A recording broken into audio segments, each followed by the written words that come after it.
اللہ الرحمن الرحیم۔ ایک طرف یزید کے ہاں رشتوں کا انحطاط ہے۔ کیوں ہم حسین کے یاد منانے کے لیے جمع ہوئے؟ اس لیے کہ حسین نے اپنے خون سے خط کھینچ کر نجاستوں کو اور یزید کے کردار کو اس کے گھر تک محدود کر دیا۔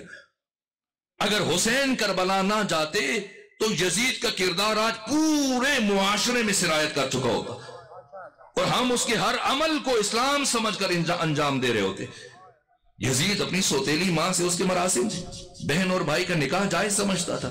اس کے دسترخوان پر جو شراب، اور کبھی وہ ایسا کہ شراب سے وضو کر کے نماز کے لیے جاتا تھا مسجد جامع اموی، اور مکہ میں حج کے موقع پر جو امام حسین سے ملاقات ہوئی کہ حسین تمہارے قرآن میں تو اللہ نمازیوں پر لعنت کر رہا ہے، ویل للمصلین، اگلی بات نہیں کہی، لیکن شرابیوں پر لعنت نہیں کی۔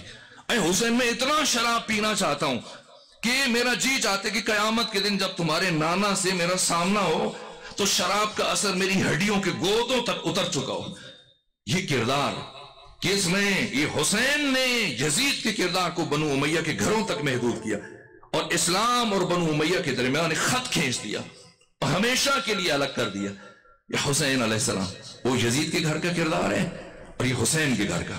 میں نے گفتگو سمیٹ دی، واقعاً وہاں رشتوں کی گراوٹ ہے جہاں پر کوئی حرمت نہیں ہے، یہاں حسین ہے جو آپ کی مناجات میں یہ جملے، پروردگار حسین کی زندگی میں کبھی ایسا دن نہ لے کر آنا کہ حسین زندہ رہ جائے اور حسین کی زندگی میں سکینہ اور ام رباب موجود نہ ہو۔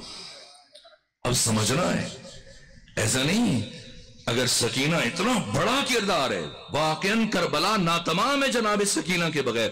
دو شخصیتیں جنہوں نے مل کر حسین کی تحریک کو سرمدی بنایا، لازوال بنایا، آفاقی بنایا، یونیورسل بنایا، ورنہ کربلا کبھی بھی حجاز سے باہر نہ نکل سکتی۔ ایک علی اصغر ہیں، دوسرے سکینہ ہیں۔ ان دو شہیدوں نے مل کر حسین ابن علی کی مظلومیت پر مہر تصدیق ثبت کر دی۔ خود سوچئے گا، کربلا میں مرنے سے زیادہ مشکل کام جینا تھا۔ جو جتنی دیر تک جیے گا وہ اتنی زیادہ مشکل برداشت کرے گا۔ تو اگر علی اصغر کو شہادت کے لیے لے کے جانا ہے تو صبح عاشور لے کے جائے، کیوں اتنی دیر؟ آپ دیکھیں ہور جیسی امام کے پاس آئے، امام نے بلا فاصلہ روانہ کر دیا، ایک لمحہ بھی اپنے پاس نہیں روکا۔ کیوں حسین نے ہور کو اپنے پاس نہیں روکا؟ اس لیے کہ حسین کی کرامت کا تقاضا تھا کہ پہلی مرتبہ جب تم سے ملاقات ہوئی تو ہم نے تمہیں پانی پیش کیا تھا، آج تو ہمارے پاس پانی نہیں ہے، جب تمہیں پانی نہیں پلا سکتے تو پیاسا بھی کیوں رکھے؟ اس لیے جو میں ہمارے پاس روکے گا تو جتنی دیر روکو گے اتنی پیاس برداشت کرنا پڑے گی۔ تو علی اصغر کربلا میں سب سے مشکل ترین پیاس یا حسین کی یا علی اصغر کی، تو کیوں اتنی دیر تک پہلے لے جاتے؟ حتیٰ علی اکبر کی شہادت کے بعد، حتیٰ جناب عباس کی شہادت کے بعد رکھا جناب علی اصغر کو۔ کیوں؟ اس لیے کہ اپنی شہادت کا پیش خیمہ قرار دیا، اپنی شہادت عظمیٰ کا دیباچہ لکھا حسین نے۔ یہ علی اصغر باب الحوائج۔ کیوں؟ یہ علی اصغر کون ہے جنہوں نے حسین کی تحریک کو سرمدی بنایا؟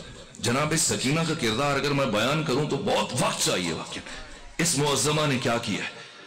یہ دو بیویاں، میں نے ایک جملہ کبھی عرض کیا تھا جناب عباس سے متعلق کہ باقی بھی تو علی کے بیٹے ہیں، لیکن عباس کی انفرادیت کا راز کیا ہے کہ غیر مسلم مستشرقین حتیٰ ہندو آج وہ بھی حضرت عباس سے متعلق کتابیں لکھ رہے ہیں۔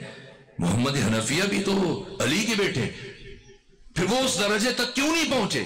اس لیے کہ عباس بننے کے لیے علی جیسا باپ ہونا کافی نہیں ہے، ام البنین جیسی ماں بھی چاہیے۔ اسی طرح سے علی اصغر اور سکینہ کے لیے حسین جیسا باپ کافی نہیں ہے، ام رباب جیسی ماں بھی چاہیے۔ کیا مقام ہے ام رباب کا، کیا عظمت ہے، کیا شرف ہے۔ کچھ بیویاں ہیں جن کی نسل کربلا میں ختم ہو گئی، کتنے نام گنواؤں؟ ایک خود جناب رقیہ ہیں، دختر امیر المومنین، آپ کے 4 بیٹے اور 2 بیٹیاں۔ 2 بیٹے عبداللہ اور عبیداللہ یہ روز عاشور شہید ہوئے 10 محرم کو. 2 بیٹے محمد اور ابراہیم 1 سال گزرنے کے بعد عید الضحیٰ کے موقع پر شہید ہوئے. 2 بیٹیاں، ایک جناب عاتقہ. جیسی اسیروں کا قافلہ شہر کوفہ کے دروازے پر پہنچا، ثانیہ زہرا کی نگاہ پڑی جناب مسلم کے لٹکے ہوئے لاشے پر اور تڑپ گئی علی کی بیٹی کا. سید سجاد، کوفہ میں مردے دفنانے کا رواج ختم ہو گیا. اور جو دوسرا جملہ کہا علی کی شیر دل بیٹی نے، کہا سید سجاد کوشش کریں عاتقہ دختر مسلم ابن عقیل اپنے بابا کی لاش کو اس حال میں نہ دیکھے، یہ بچی تحمل نہیں کر پائے گی. لیکن ایسا ہی ہوا کہ بی بی کی نگاہ پڑی، وہی چیخ ماری اور آپ کی رحلت ہوئی، شہادت ہو گئی. اور آپ کی دوسری بیٹی وہ شام پہنچنے سے پہلے اونٹ کی بلندی سے گر کر راستے میں نسل ختم ہو گئی. اور جب بی بی پلٹ کر پہنچی واپس رہائی کے بعد شام سے مدینہ پہنچی تو 3 شخصیتیں جن کے گھر حاکم مدینہ نے جلوا دی. ولید بن عتبہ نے، ایک امام حسین کے گھر کو آگ لگا دی گئی تھی، دوسرے حضرت ابو الفضل عباس کے گھر کو جلا دیا گیا تھا، تیسرے سفیر حسین مسلم ابن عقیل کے گھر کو جلا دیا گیا تھا. اب گھر نہیں ہے. اور جب پہنچے مدینہ میں تو سید سجاد نے کہا کہ آپ 2 سے 3 دن مجھے اجازت دیں کہ میں آپ کے لیے نیا گھر تعمیر کرا دوں. تو اس مخدرہ نے کہا، دختر امیر المومنین نے، زوجہ مسلم ابن عقیل نے کہا کہ سید سجاد آپ میں زیادہ دن زندہ نہیں رہوں گی، اس لیے آپ یہ زحمت نہ کیجیے. تو کچھ دن وہ اپنی خہار گرامی زینب بنت علی کے ہاں قیام کرتی، کچھ دن جناب ام البنین کے ہاں، کچھ دن ام سلمہ کے ہاں، اور 9 مہینے کے بعد ان کی رحلت ہو گئی. یہ وہ بی بی ہیں کہ جن کی نسل ختم ہو گئی. اس کے باوجود کہ مسلم ابن عقیل شہید ہوئے، آپ کے 4 بیٹے 2 بیٹیاں شہید ہوئیں، لیکن 9 مہینوں میں مدینہ آ کر کبھی ایک کو بھی یاد نہیں کیا. ہمیشہ لبوں پہ یہی کہتی تھی، ہائے حسین. یہ عشق حسین کی منزل ہے. اور دوسری بیوی ہیں جناب ام رباب.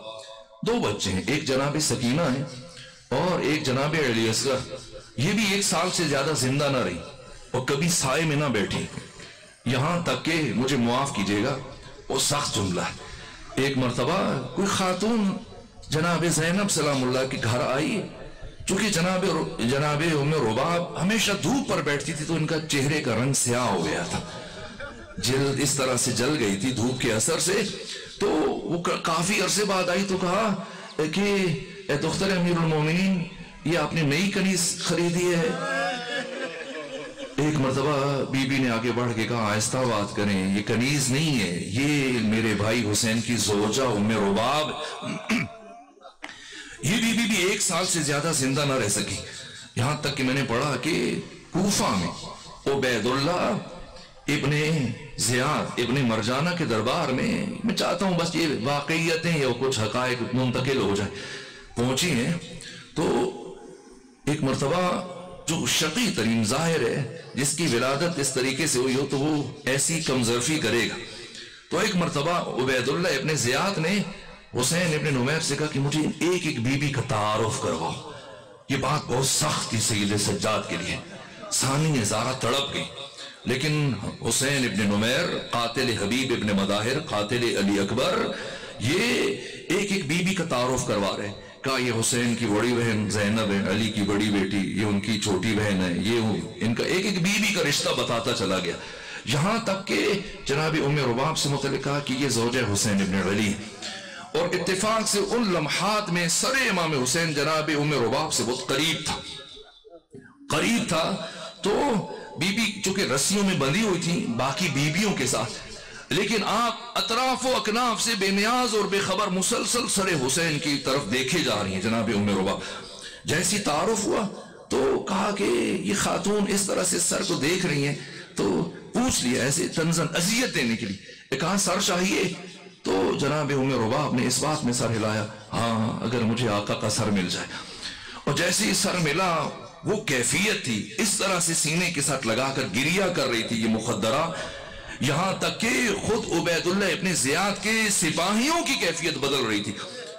یہاں تک کہ عبیداللہ ابن زیاد نے کہا کہ سر کو واپس لیا جائے، اور بی بی واپس دینے کے لیے آمادہ نہیں، تیار نہیں. یہاں تک کہ اس نے اپنے سپاہیوں سے کہا اگر یہ خاتون سر واپس نہیں کرتی تو پھر تازیانے مارے جائے. اتنے تازیانے مارے گئے کہ اس بی بی کا خون زمین پر گرنے لگا. پھر بھی سر نہیں دیا بی بی نے، یہاں تک کہ ایک مرتبہ عبیداللہ ابن زیاد نے سید سجاد سے کہا، امام زین العابدین سے کہا کہ اس خاتون سے کہیں کہ یہ سر واپس کریں ورنہ میں حکم دوں گا کہ اس خاتون کا سر تن سے جدا کر دیا جائے۔ امام سجاد نے کہا ام رباب یہ سر واپس کر دیجئے، سر واپس کیا انہوں نے۔ بعد میں ثانی زہرا نے پوچھا، بی بی میری بھابی اے ام رباب اب سر حسین کیوں واپس نہیں کر رہی تھی؟ نے کہا کہ میں کیسے بتاؤں، جب روز عاشور تمام بیویوں سے رخصت ہو رہے تھے آقا تو میرا جی چاہ رہا تھا کہ آخری لمحے کچھ لمحوں کے لیے وہ میرے پاس آ جائے، لیکن مجھ میں ہمت نہیں ہو رہی تھی کہ میں آقا کی خدمت میں عرض کروں، لیکن مجھے امید تھی شاید وہ مجھ سے ملتے ہوئے جائیں گے، اس لیے اس دوران میں اپنے خیمے میں گئی اور میں انتظار کرتی رہی، جس کے بعد آقا تشریف نہیں لائے اور تب سے میرا سینہ جل رہا تھا۔ اس لیے اب جب آقا کا سر مجھے ملا، یہ ام رباب ہے، یہ جناب سکینہ ہے، میرے عزیزوں یہ کردار، یہ محبتیں منتقل ہوئیں۔ پروردگار ہمیں آقا حسین کی نقش قدم پر اور ان کی سیرت کو زندہ کرنے میں اپنا کردار ادا کرنے کی توفیق عطا فرمائے۔ پروردگار حاضرین پر اپنی رحمتیں نازل فرمائے۔